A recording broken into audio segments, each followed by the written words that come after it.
This week it's Genesis's GV80 Coupe.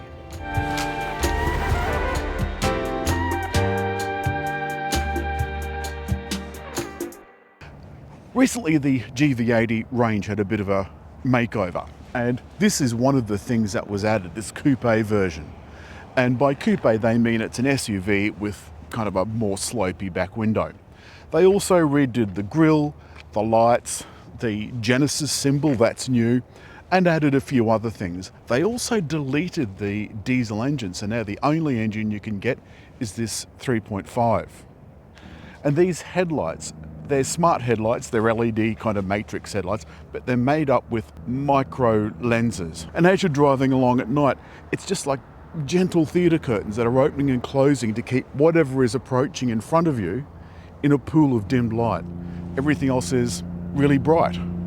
And the big boy has these 22-inch wheels. There's locking and unlocking on every door, including the back door. Privacy glass here in the back of the coupe style SUVs. This and one of the ones from Audi are the most attractive ones on the market. If you just press the top of the Genesis insignia, the boot does open. Some buttons here to lower the seats. Electric, of course. A 12-volt 180-watt outlet. And plenty of lighting. And also, if you stand with the key in your pocket for too long, which the key is in my pocket, you can see that there with the Genesis symbol on it, the door will open by itself. The back seat has limited headroom because of the height of the back seat and the way that the sunroof comes down. It goes all the way across the car, but as you can see back here, there's like a little indentation above my head. There's some coat hooks, Bang & Olufsen sound, window and lock switches, and this fancy carbon fibre trim, one of the many you can choose from, and it is real carbon fibre. Because on a car of this calibre, you want the real thing. There's another zone of climate control, plus there's heating and cooling for each seat, a 12-volt 180-watt outlet, and some USB-Cs. As well, there are the buttons that can move the front seat forward, obviously when there's no one sitting in it. And these gorgeous orange seat belts. And beautiful upholstery. And if there's one thing Genesis does right, is that gorgeous upholstery.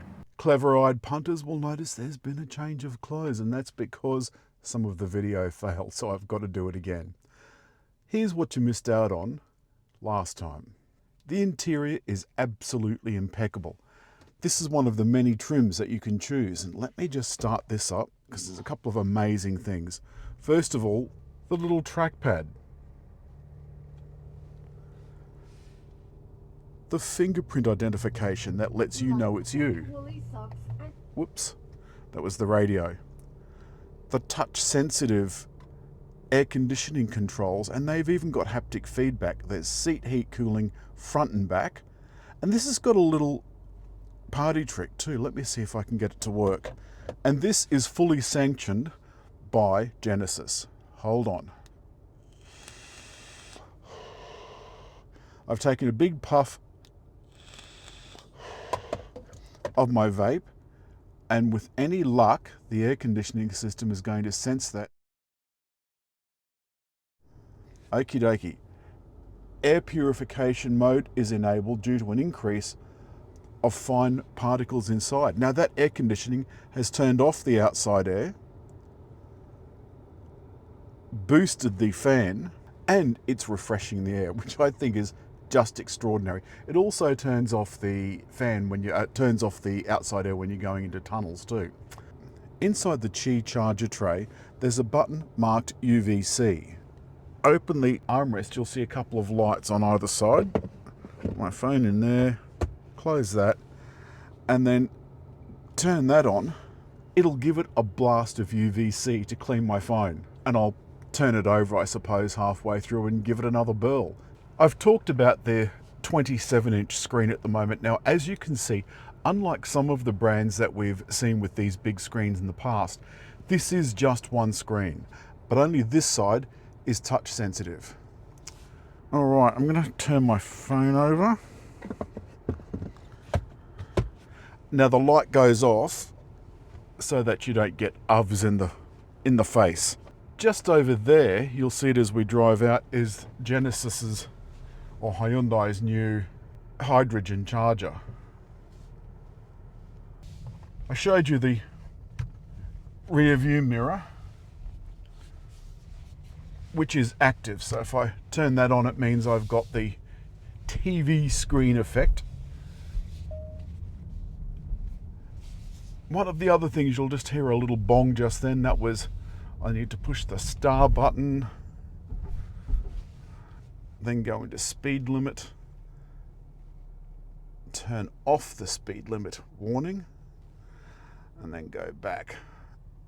You can see now, just out of interest, that the indoor dust concentration has been reduced, which I'm absolutely thrilled about. Handling, brilliant. The cameras are looking forward to give me a reading on the road, but they also change the dampers so that the dampers will cope with bumps and what have you. Alrighty, let's get back into normal. Okay, now I'm in comfort. There's also an eco mode as well. I can hear that V6 silkily spinning away happily. The way I've got the dash set up, it's all over in this one set of readouts. The speed limit is 110, but the man in front is doing 100, so I'm doing 100 as well. There is an automatic lane change system, so the car is currently steering itself, and it's keeping me in the lines and a set distance from the car in front. I'll do it now. Okay, the car is going to change lanes, and it's changing lanes. It's doing this all by itself, and when it's finished, the green turns off on the windscreen and the blinker turns off. You just keep your hands loosely on the steering wheel. The other smart thing is that it's looking down the road with the cameras for the road conditions, and it will change the suspension depending on the road conditions. I can just hear the wind outside. All right, now we're just past that traffic. I'm going to give the auto lane change another burl, indicate, and I can see the arrows come up on the windscreen. It's told me everything's clear. It's changed. It's not green anymore, and the indicator turned off. Now, if you're not amazed by that, there's something wrong with you. I know other cars do it too, or they're supposed to, but I've never had one do it successfully. This looks really pretty at night. There is mood lighting. All of the controls are backlit, including the ones on the steering wheel and the doors. And you can dim this display if you want to. While we're in the tunnel, let's have a look at the active rear view mirror. That's a camera on the back of the car, and it's giving me, and this is quite dark in here, a very, very good picture of outside. So if you've got stuff in the back of the car, kids or boxes, well, whatever, and the back window is obscured, you can still get a good view. So this is what it looks like without it. As you can see, that is incredibly dark, and I can just make out there's a truck behind me. But I turn it on, and it's as if there's lights. The climate control got confused by some of the weather. Now, it does really clever things like dry the car out after you've gotten out of it. I don't know how it does it, but it says that it will dry the inside of the car out. And of course, with all the rain that we've had this week, it's needed it. But when it was actually raining, it turned the air conditioning off. It left the fan on, but turned the air conditioning off. Because there was no compressor running, it made the air moist. Because it made the air moist, the windows fogged up. So I had to take it out of automatic and press the air conditioning button so that the air conditioning compressor cut in. I love the looks. I love the performance. I love the handling. I love the ride. The range is between 130 and 140,000 depending on the model you choose. And because most people previously chose the luxury pack, the luxury pack is now included with all of them. The price went up accordingly, but nonetheless. So continuing with what I love about this car, I love the technology. I love my UVC phone cleaner. I love the Qi charger. This is just impeccable. It's like a beautifully made suit. Everything fits. And I do like a black cabin with red stitching. That's all this week from the fantastic Genesis GV80 Coupe. Everything about it is fantastic. Hit like, leave a comment, and as always, subscribe.